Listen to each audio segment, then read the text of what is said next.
Back when I worked in finance in Beijing, one of my interns told me a story. He said, "We had this girl in our class. Quiet, sweet, never stood out. Then one day, she turned into a legend.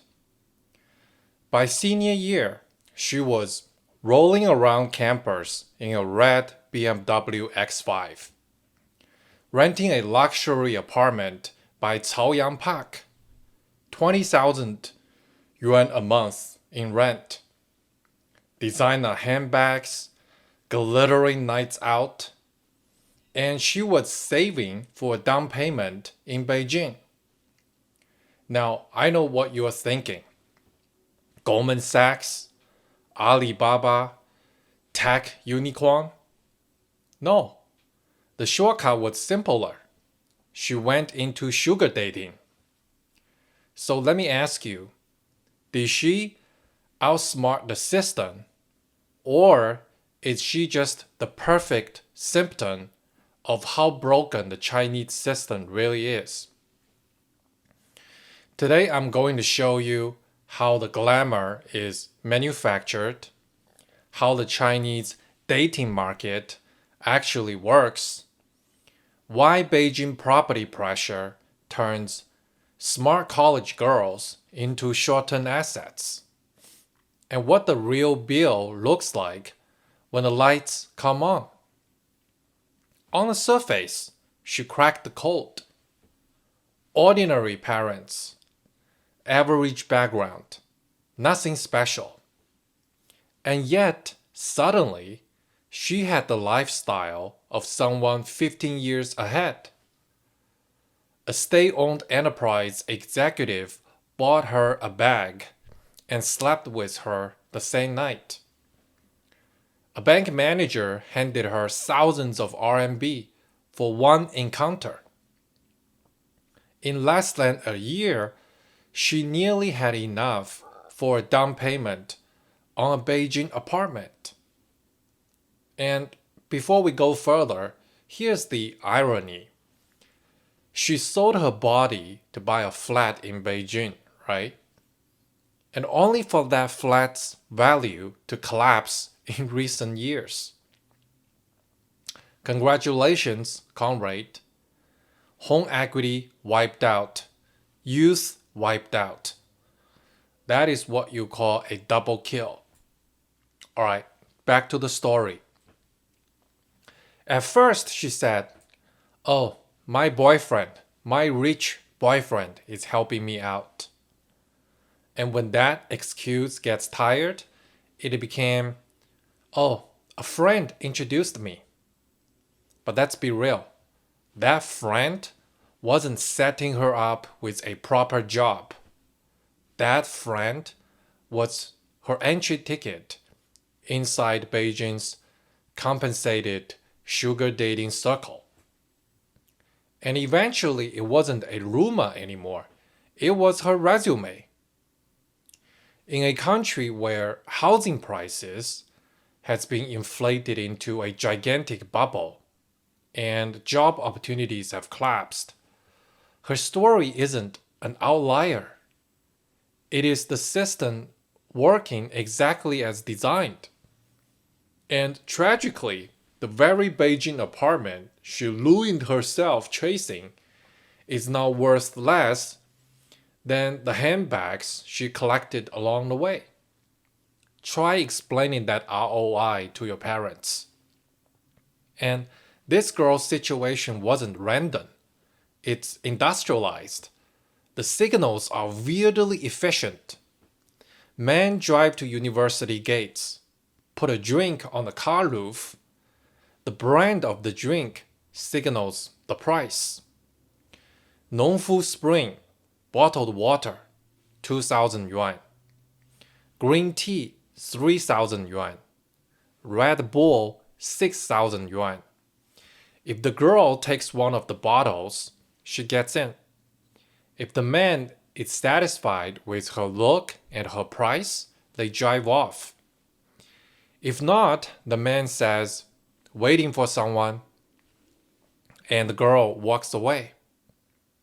It is a ritual so public, so transactional, it almost feels like a parody of fair trade. In essence, it is Beijing's youth futures market. Fair, transparent, efficient. Different brands, different rates. A vending machine, basically, masquerading as a courtship ritual. And all of it is fueled by the same question haunting millions of young Chinese. If I study hard, get a college degree, and grind at a 4,000 yuan job, will I ever afford a life in this city? And this practice actually came about because of a very interesting coincidence in the Chinese language. In Chinese, drink my water, 喝我水, sounds almost exactly the same as sleep with me, 和我睡. That's why they put the water on top of the car roof. And logistics, frictionless. Self-service love hotels. No front desk, no names. Just tap the screen, pick a room by machine, and leave without ever seeing any staff member. In the room, free tea and coffee. TV switches on to adult channel. People pretend it's a date to soften the edges. Sometimes the two of them would even soak in the bath together while watching adult content, washing each other's bodies, slowly massaging all over. Compensated dating usually uses massage as the excuse, and then please allow me to stop here. And my intern told me that compared to regular prostitution, compensated sugar dating pays a bit more attention to atmosphere.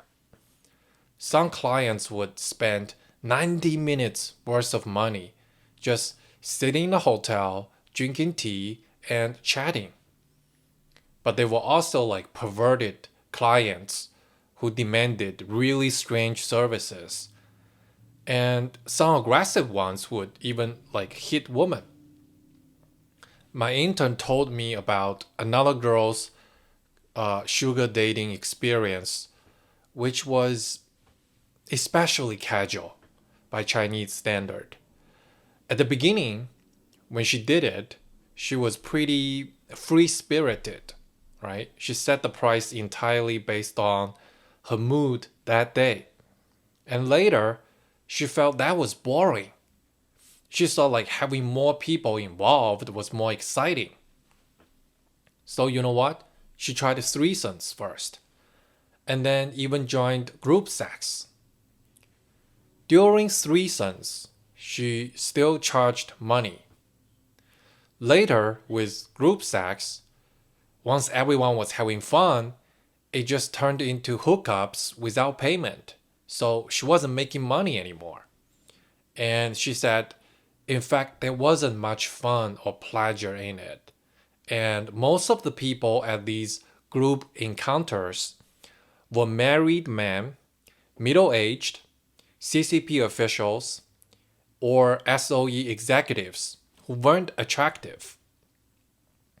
At the time, she was only in her early 20s.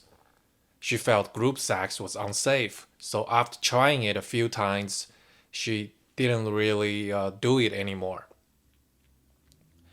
Oh, and another thing that shocked my intern is that he found out that most of these girls are not from the poorest families or rural areas. They're not paying off crushing debt or saving for a sick parent's surgery. They by and large come from ordinary Chinese households, neither rich nor poor, but they want more than their middle class parents can give. And their reasons? I don't want to stay in cheap hotels when I travel. My parents' allowance isn't enough to get my favorite brand of cosmetics. I need to look pretty. How can you be 20 and still living on your parents' money? Some do it simply for pocket change or for the thrill of being desired by old wealthy men. Other girls even frame it as ambition. Why waste years working entry-level jobs when I can use my beauty, my youth to get ahead? And at the top of their aspirations, Beijing real estate. In a city where a single apartment can cost decades of salaries, compensated dating offers an obvious shortcut, if only for those willing to pay the price. And the pitch is always the same. This isn't prostitution, it's companionship. I get to choose my clients. It's just a part-time gig to level up my lifestyle. Translation? I know it's a business transaction, so let me rename it until I can live with it. Now, let's zoom out. This isn't about one girl. This is about a society rigged against its own youth. Housing. Beijing apartments cost decades of salaries still. Apartments can't, parents cannot keep up. Kids can't catch up. Wages. Fresh college grads make pennies compared to global peers. Youth unemployment.